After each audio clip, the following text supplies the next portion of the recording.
Assalamualaikum warahmatullahi wabarakatuh. Selamat pagi anak-anak. Bagaimana kabar kalian hari ini? Sehat, baik, dan masih semangat ya? Oke, untuk mengawali pertemuan kita pada pagi hari ini, alangkah lebih baiknya kita berdoa terlebih dahulu ya. Berdoa menurut agama dan kepercayaan masing-masing, berdoa dimulai. Berdoa selesai.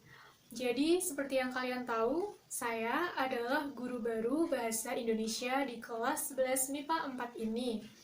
Perkenalkan, nama saya Almira Prima Rahma. Kalian bisa memanggil saya Bu Almira. Saya yang akan menemani kalian dari awal semester hingga semester akhir di kelas 11 ini. Nah, karena kalian sudah mengenal saya, sekarang izinkan saya untuk mengenal kalian satu persatu melalui presensi tentunya. Walaupun saya lihat semuanya sudah hadir ya, gak ada bangku yang kosong, tapi saya presensi terlebih dahulu supaya saya bisa mengetahui nama kalian. Oke, yang pertama, Kinasih hadir. Hadir ya. Baik, Muhammad Faruk ada. Oke. Septian ada. Oke, hadir semuanya ya, alhamdulillah. Sebelum kita memasuki materi inti, Ibu pengen kita mengungkap fakta bahasa terlebih dahulu. Kenapa itu perlu? Karena Ibu ingin di pelajaran bahasa Indonesia ini kalian fokus belajar bahasa Indonesia dan ketika belajar, Ibu ingin kalian merasa cinta dan bangga terhadap bahasa Indonesia. Semata-mata ini karena keresahan Ibu terhadap anak-anak zaman sekarang yang lebih mementingkan, lebih memakai bahasa Inggris ya terutama daripada bahasa Indonesia, apalagi di sosial media. Sepertinya bahasa Indonesia itu sudah dikesampingkan dan eksistensinya mulai menurun, bahkan ada banyak sekali orang yang malu memakai bahasa Indonesia. Padahal eksistensi sebuah bahasa itu terbentuk ketika bahasa itu banyak penuturnya. Di luar sana saja banyak sekali orang-orang yang ingin belajar bahasa Indonesia. Mengapa kita yang orang Indonesia malah malu jika memakai bahasa Indonesia? Jadi saya ingin kita sama-sama belajar bahasa Indonesia, kaidah bahasa Indonesia yang benar dan sesuai konteks itu seperti apa. Dan jangan lupa untuk selalu memakai bahasa Indonesia di acara-acara yang formal, resmi, seperti itu. Ibu tidak melarang kalian untuk memakai bahasa Inggris, tetapi jangan sampai bahasa Indonesia dikesampingkan saja. Seperti jargon badan bahasa ya, utamakan bahasa Indonesia, lestarikan bahasa daerah, dan kuasai bahasa asing. Nah, masuk ke dalam materi, Ibu mau tanya dulu, pernah tidak kalian penasaran akan suatu fenomena yang ada di dunia ini? Dan apa yang kalian lakukan jika kalian penasaran dan ingin tahu? Ya betul, membaca teks. Nah, teks apa sih yang kalian baca tersebut? Tentunya adalah teks yang menjelaskan isi dari fenomena yang kalian penasarankan itu kan. Nah, jadi teks tersebut namanya adalah teks eksplanasi. Kalau kalian lebih akrab dengan explain, nah itu artinya adalah menjelaskan. Jadi pada materi kita hari ini kita akan mempelajari teks eksplanasi. Sekarang Ibu mau tanya lagi, ada tidak dari kalian yang sudah mengetahui pengertian dari teks eksplanasi? Apa sih pengertian dari teks eksplanasi itu? Ada yang bisa menjawabnya? Belum ada ya? Nah, ini juga bisa menjadi perenungan ya untuk kalian, bahwa belajar itu penting, dan jangan hanya belajar materi yang sudah berlalu saja, tapi coba untuk membuka dan membaca materi-materi yang akan datang. Jadi ketika materi itu Ibu jelaskan, kalian bisa langsung terhubung, bisa langsung paham, dan kita bisa lebih banyak tanya jawab seperti itu. Jadi Ibu tidak perlu banyak-banyak ceramah, banyak-banyak menjelaskan kepada kalian karena kalian sudah tahu, dan di kelas ini seharusnya kita diskusi saja seperti itu. Nah, pengertian dari teks eksplanasi, oke, Ibu akan jelaskan. Jadi pengertiannya adalah teks eksplanasi merupakan teks yang menjelaskan sebuah fenomena, sebab akibatnya, dan bagaimana fenomena itu terjadi secara ilmiah dan secara umum. Jadi, jika ada suatu fenomena, teks eksplanasilah yang menjelaskan mengapa fenomena itu bisa terjadi dan bagaimana sih dampaknya fenomena itu terhadap lingkungan sekitar. Ada apa aja sih yang termasuk dalam fenomena itu? Ya, ada fenomena alam, ada juga fenomena sosial. Pokoknya fenomena tersebut harus bisa dikaji secara ilmiah dan berupa fakta. Contohnya kalau fenomena alam yang kita ketahui ya dan yang ada di sekitar kita, ada angin puting beliung, gempa bumi, ada gunung meletus, ada tsunami. Nah, dari teks eksplanasi kita dapat mengetahui bagaimana kok bisa sih fenomena alam itu terjadi. Nah, untuk contoh yang fenomena sosial, misalnya kenakalan remaja. Fenomena kenakalan remaja ini bisa kita cari tahu melalui teks eksplanasi. Mengapa bisa remaja itu berbuat ulah? Bagaimana sih cara remaja itu berbuat ulah? Sekarang, apakah ada yang tahu bagaimana struktur dari teks eksplanasi?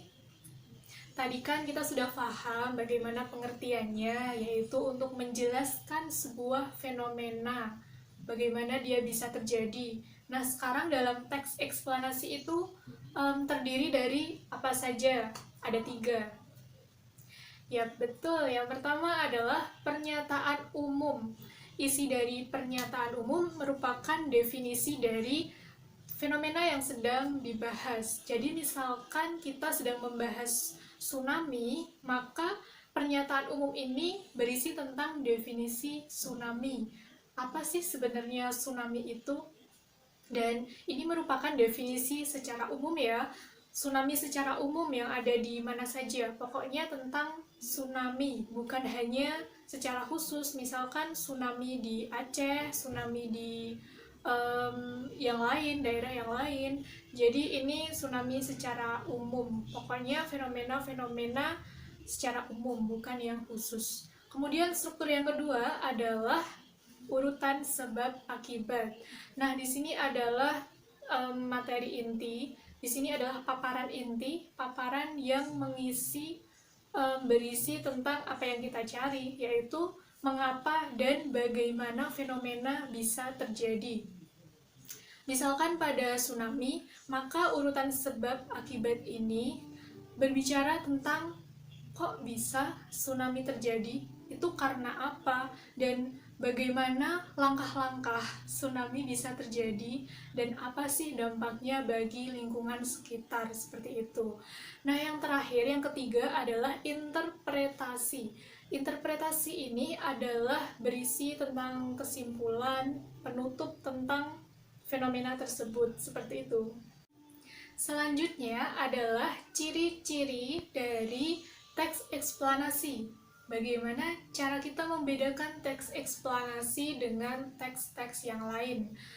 Ciri umum yang ada di teks eksplanasi ini adalah yang pertama, benar-benar berisi fakta secara ilmiah dan dibuktikan dengan data. Jadi teks eksplanasi ini dijelaskan secara ilmiah ya, secara studi yang sungguh-sungguh dan tidak bisa berbohong, tidak bisa menghayal, tidak bisa mengarang sendiri. Jadi memang fenomena yang sudah umum terjadi di dunia ini akan dibahas, akan dijelaskan di dalam teks eksplanasi tersebut. Jadi kita tidak bisa termakan hoax, seperti itu. Kemudian ciri kebahasaannya itu ada konjungsi kausal, konjungsi sebab akibat. Ada karena, ada sebab, ada akibat, kemudian ada konjungsi, ada waktu ya, ada yang pertama, yang kedua, ada setelah, ketika, saat itu, kemudian, nah seperti itu. Nah, contohnya nih, kita ambil fenomena sosial kenakalan remaja. Kita tidak bisa mengarang kenakalan remaja itu disebabkan oleh apa. Misalnya, oh karena diguna-guna dukun. Itu tidak bisa ya, karena tidak bisa dibuktikan secara ilmiah. Tapi kenakalan remaja ini bisa dan sudah ada studinya tersendiri, yaitu adanya mungkin broken home, keluarga yang tidak harmonis, atau psikologis anaknya. Kemudian ada permasalahan-permasalahan anak yang tidak bisa dicurahkan dan malah disimpangkan, seperti itu, kegiatan menyimpang lah intinya. Jadi tidak bisa sembarangan mengisi teks eksplanasi, harus benar-benar sesuai dengan fakta dan data. Mungkin cukup sekian materi dari Ibu. Nah, Ibu ingin kalian kreatif membuat teks eksplanasi. Ibu ingin kalian menjelajah, kalian memandang sekitar kalian, apa saja fenomena-fenomena yang kalian temukan di lingkungan kalian. Boleh fenomena alam dan juga fenomena sosial. Kalian list, membuat daftar, apa saja fenomenanya, kemudian kalian pilih satu yang menurut kalian menarik, dan cobalah untuk membuat karya teks eksplanasi sendiri sesuai dengan struktur dan ciri kebahasaan yang telah Ibu sampaikan kepada kalian. Dan tugasnya kalian harus unggah di sosial media, terserah mau apa yang kalian punya, bisa blog, bisa Wattpad, bisa Medium, ya sekreatif kalian lah. Pokoknya Ibu ingin kalian update tentang media sosial juga, jadi tidak usah dikumpulkan, tidak usah melalui textbook ke saya, tapi kalian bisa unggah, karena kalian adalah generasi milenial yang cerdas dan harus selalu upgrade ya di bidang digital ini. Ibu harap seperti itu. Oke, cukup sekian untuk hari ini. Ibu ingin kalian terus belajar teks eksplanasi ini dan juga belajar materi yang akan Ibu sampaikan ke depan, supaya pertemuan selanjutnya kita bisa lebih banyak lagi diskusi. Dari sini, apakah ada yang masih kalian bingung tentang teks eksplanasi? Intinya, teks eksplanasi itu cuma menjelaskan sebuah fenomena. Struktur dan ciri-ciri jelas, sudah seperti itu, berdasarkan fakta dan data. Seperti itu kesimpulannya. Baik, Ibu cukupkan karena waktunya sudah habis. Terima kasih atas perhatiannya. Ingat, jangan lupakan bahasa Indonesia. Kalian jangan bingung kalau bahasa Indonesia itu belajar tentang apa. Kalian bisa membuka PUEBI, kemudian KBBI, kemudian Tata Bahasa Baku Bahasa Indonesia. Itu kalian bisa mempelajari kaidah bahasa Indonesia yang benar.